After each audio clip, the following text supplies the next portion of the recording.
3 guest हैं। अरे भाई तीनों से करा लो ना, करा लो ना।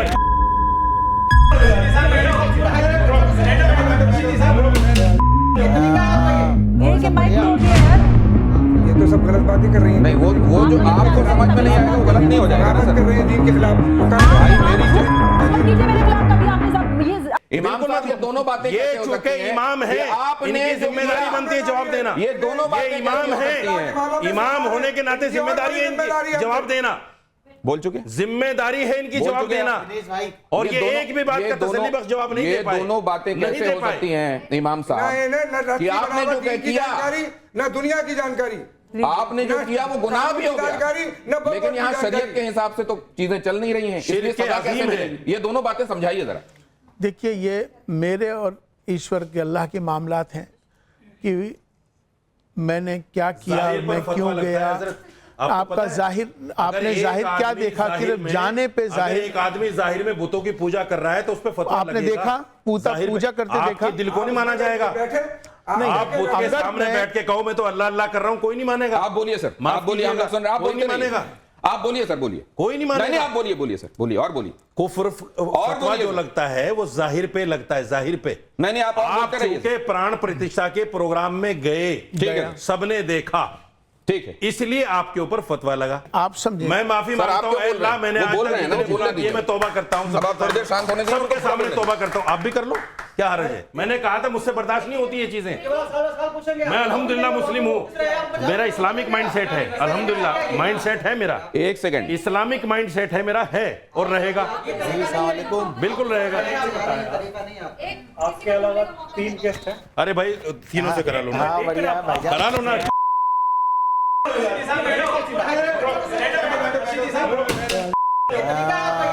ये माइक तोड़ दिया यार। ये तो सब गलत बातें कर रही हैं। नहीं वो जो आपको समझ में नहीं आएगा वो गलत नहीं हो जाएगा ना बात सर। कर रहे हैं दीन के खिलाफ तो कर भाई मेरी कीजिए मेरे खिलाफ कभी आपने सब ये आप दोबारा मत बोलिएगा। दीन के खिलाफ कौन बगावत कर रहे हैं? या दीन के खिलाफ है जो मैंने आज पुलिस का विरोध कर दिया आपने। आप कुरान बता रहे हैं, आप कह रहे हैं कि शैतान वाला गलत काम बात। कर रहे तर्जमा हैं। करा। आप होते कौन है बात बोलने वाले? आप होते कौन है बोलने वाले? अथॉरिटी दी किसने दी? उनको लेके भी कि आप ये ऐतराज कह रहे यही हैं था। कौन शैतानी रास्ते पे चल रहा है? उनको लेके उनको मेरा थोड़ी कसूर है। उनको लेके भी ऐतराज यही था, उनको लेके भी ऐतराज दीन यही का था कि खंजर लेके लोगों को बरगलाते फिरते हैं। आप कुछ नहीं आप जानती। उनको नहीं बोल रहे कैसे बोल रहे हैं कि शैतानी रास्ते पे चल रहे हैं? हाजिर खान साहब, अरे तुमने हाजिर खान साहब ये कि अगर आप शांत रहोगे, इसलिए वो सही है। अगर आप शांत रहोगे तो बोलिए ना, गलत बोल रहे हैं। उन्होंने तर्जमा कर दिया। थोड़ी सी मैंने अकल भी कर आइए, दिया थोड़ी सी अकल तर्जमा। कर लीजिए, थोड़ी सी सर, थोड़ी सी लीजिए। अगर एक दूसरे को बोलने एक गलत जगह क्यों बोल रहे हैं? अगर एक दूसरे को बोलने ही नहीं दोगे, शांत। गुनाह क्या है कि आपका तरीका गलत है? क्या गलती? आप- क्या का तरीका मेरे गलत है? खिलाफ ही अगर करने की कोशिश होगी मुझे आपने। मत समझ। मैं किसी को कुछ नहीं अरे, समझता, एक सेकंड। आदमी समझता हूँ। एक सेकंड, किसी को भी प्लीज प्लीज प्लीज प्लीज ये क्या प्लीज आप देख नहीं रहे? साजिश कर रहे हैं सत्ता को भड़काने के लिए। कर रहा ये हूं। सत्ता से जुदा की आप समझ नहीं रहे हैं?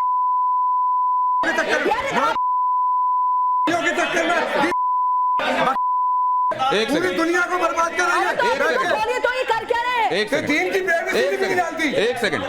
ना नमाज पढ़े ना रोजा की ना किसी चीज की कर रही है। चलिए मुझसे तमीज से बात कर रहे हैं। ये एक सेकंड, बात करने का तमीज दीन के खिलाफ कर रही है। तेरे उड़ेंगे। अगर ना उड़े तो मेरे मुझ के बात नहीं, करो। नहीं, नहीं, नहीं, नहीं। एक सेकंड, एक सेकंड, एक सेकंड, एक सेकंड। तो अभी आप लोग लगातार ये देख ही रहे हैं कि किस तरीके से कई बार सवाल करना लेकिन जवाब नहीं सुनने की जो आदत है, या वही जवाब चाहिए जो हम सुनना चाहते हैं, ये ईदर माय वे और हाईवे वाला जो तरीका है कि केवल हमारे तरीके से चलिए वरना आप गलत हैं, उसी के चलते यहां से 3 लोग अभी आपको चले गए दिखाई दे रहे हैं। लेकिन ये धर्म संकट तो अभी आगे जारी है, इसलिए अब आपको मैं इमाम साहब कहूंगा कि जरा मेरे साथ आए यहां और कुछ एक चीजों पर जो बहुत महत्वपूर्ण है उस पर अपना नजरिया जरूर दें। हालांकि मैं ये देख रहा था कि आप जब कहते हैं कि बहुत सारे लोगों को इधर आ जाइए, बहुत सारे लोगों को समझाना है और ये मुश्किल काम है, तो आप ये क्यों कहते हैं, दिखाई दे रहा था जी। और मैं जरा अंबर जैदी से भी समझूंगा कि जब इस तरीके की जो चीजें वो देखते हैं और धर्म की ऐसी व्याख्या वो देखती हैं तो कैसे उसको रिएक्ट करती हैं। लेकिन जरा जल्दी से ये देखिए और इस पर अपना रिएक्शन दीजिएगा। एक लाइन में आपको बताना है कि इसको देखकर आपके जहन में क्या आता है। अब ये मैं प्ले करने वाला हूं 1 बाय 1। धर्म संकट। पहला, हिंदू, संविधान, मुसलमान, देश में खतरे में कौन दिखाई दे रहा है? देश में कौन खतरे में दिखाई दे रहा है? हिंदू, संविधान और मुसलमान। मतलब इन तीनों में से कौन है जो खतरे में दिखाई दे रहा है?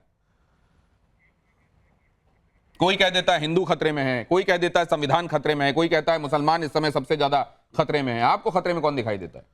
मुझे तो कोई ऐसा खतरा दिख नहीं रहा।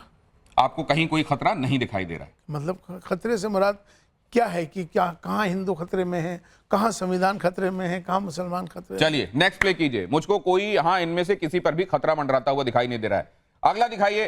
क्या बुलडोजर न्याय का प्रतीक है? आपका नजरिया क्या है? देखिए, कानूनन कोई भी काम कानून के दायरे में हो तो वो ज़्यादा बेहतर है। चाहे वो कोई भी एक प्रक्रिया बुलडोजर के कानून के दायरे में ठीक है। अगर कानूनन है तो उसमें कोई बुराई की बात नहीं। कानून के दायरे में चल रहा है अगर बुलडोजर तो वो ठीक है। नेक्स्ट दिखाइए। अगली, क्या देश के विकास के लिए अगली स्लाइड कहती है यूसीसी जरूरी है, हाँ या नहीं? देखिए, मुझे लगता है कि ये विषय राष्ट्रीय विषय हैं मुझे, और राष्ट्रीय विषय में मुझे लगता है कि इसका होना बेहतर होगा। यूसीसी होना राष्ट्र के लिए बेहतर होगा। बेहतर होगा। कौम के लिए कैसा होगा? सभी के लिए अच्छा होगा, उसमें कौम भी आती है देश में। चलिए नेक्स्ट दिखाइए। नेक्स्ट स्लाइड कहती है मुसलमानों का सच्चा रहनुमा कौन है, औरंगजेब या मोहम्मद अली जिन्ना? क्योंकि इनको बहुत बार बहुत तरीके से रहनुमा के तौर पर प्रोजेक्ट पोर्ट्रे किया गया है। इनमें से कौन दिखाई देता है आपको रहनुमा? मैंने तो इनको भी नहीं देखा, इनको भी नहीं देखा, तो इसलिए तो इनमें से कोई भी मेरे को रहनुमा नहीं दिखाई देता, ये कह रहे हैं। मोदी जी रहनुमा दिखते हैं। कौन दिखाई देता आपको रहनुमा? नरेंद्र मोदी जी रहनुमा दिखते हैं, जिनको हमने देखा है। ना मैंने उनको देखा, ना मैंने इनको देखा। तो तीसरी तस्वीर आपने लगाई नहीं। मुझको तो नरेंद्र मोदी में रहनुमा मुसलमानों को दिखाई देता है। वैसे इस बात को लेकर बहुत सारे लोग आपको कहते हैं कि आपने चश्मा ही ऐसा लगा रखा है कि आपको उन्हीं में सब कुछ अच्छा दिखाई देता है। क्या कहना, जो अच्छा करेगा उसको अच्छा ही कहा जाएगा। तो क्या ये राष्ट्रीयता का चश्मा है जिससे आप देखते हैं, इसलिए उनमें अच्छा ही दिखाई देती है? देश के प्रति समर्पित हैं, देश के लिए लगे हुए हैं, देश को आगे बढ़ा रहे हैं, तो क्यों ना कहा जाए। तो राष्ट्रीयता की बातों में एक बात और समझ लेना चाहता हूं, जब आप करते हैं तो कई लोग इसको कौम के खिलाफ क्यों देखते हैं? उनका अपना नजरिया है। ये नजरिया कायम रहेगा या बदलेगा? बदलना चाहिए, वक्त बदलेगा। ये विशफुल थिंकिंग है, बदलना चाहिए, या ये दुआ है? ये फैसला आप कीजिएगा। अगला देखिए। इनमें एक जैसा क्या है? महात्मा गांधी, मोहन भागवत, एक जैसा क्या है? उस वक्त के वो राष्ट्रपिता, चूंकि उनको तो मैंने देखा नहीं, आज के राष्ट्रपिता मैंने इनको डिक्लेयर किया हुआ है, तो इनको मैंने देखा है। हालांकि उनके लिए एम्बेरेसिंग हो गया था और उन्होंने कहा था कि मुझे मत कहिए, आप राजऋषि कह देते हैं, आप राष्ट्रपिता कह देते हैं, और ये वो कहते हैं कि हमको इस तरह की उपाधियां मत दीजिए। लेकिन आप ये कह रहे हैं कि वो तब के थे, ये आज के हैं। आज के हैं और आज भी रहेंगे, और ये आगे भी रहेंगे। राष्ट्रपिता के संदर्भ में ये बातें एक बार फिर से इलियासी साहब कह रहे हैं। नेक्स्ट दिखाइए। पीएम मोदी के घर में एक नन्हा मेहमान आया, बीते दिनों ये तस्वीरें आपने देखी होंगी, आपके जहन में क्या आया? बहुत अच्छा आया, और इससे एक उनका लगाव, उनका जो भाव गाय के प्रति, और उसका एक बहुत पॉजिटिव संदेश है। मुझे लगता है कि ये जिस तरह से उन्होंने इसको अपने मेहमान को बुलाया है, ये बहुत पॉजिटिव है और अच्छा है। ये पॉजिटिव सिर्फ इमाम इलियासी साहब के लिए है? सभी के लिए, देश के लिए है। चूँकि देश के अभी प्रधानमंत्री हैं, तो प्रधानमंत्री जो इस समय जो कर रहे हैं वो देश के लिए ही है। अगला दिखाइए। प्रधानमंत्री नरेंद्र मोदी जो कर रहे हैं, इससे बहुत सकारात्मक वातावरण तैयार हुआ है। ब्रुनेई के उमर अली सैफुद्दीन मस्जिद में मोदी दिखाई दिए, आपके जहन में क्या आया? अच्छा आया। लेकिन आप ये जरा बताएंगे कि कई ऐसी कंट्रीज हैं जो असल में मुस्लिम कंट्रीज मानी जाती हैं। यहाँ भी देखिए, आप मिडिल ईस्ट में देख रहे हैं मंदिर बन रहा है। अभी हमको ये भी सुनने में आया ये एक जमाने में सोवियत संघ का हिस्सा रहा, अब उससे अलग हो गया, लेकिन मुस्लिम कंट्री रहा, एक जो मुल्क है वो ये तय कर रहा है वहां बुर्का नहीं होगा, वो विकास के रास्ते पर चलेंगे, वो तरक्की याफ्ता होंगे। ये क्या असल में जो मजहब कहता है उसके खिलाफ जाना है?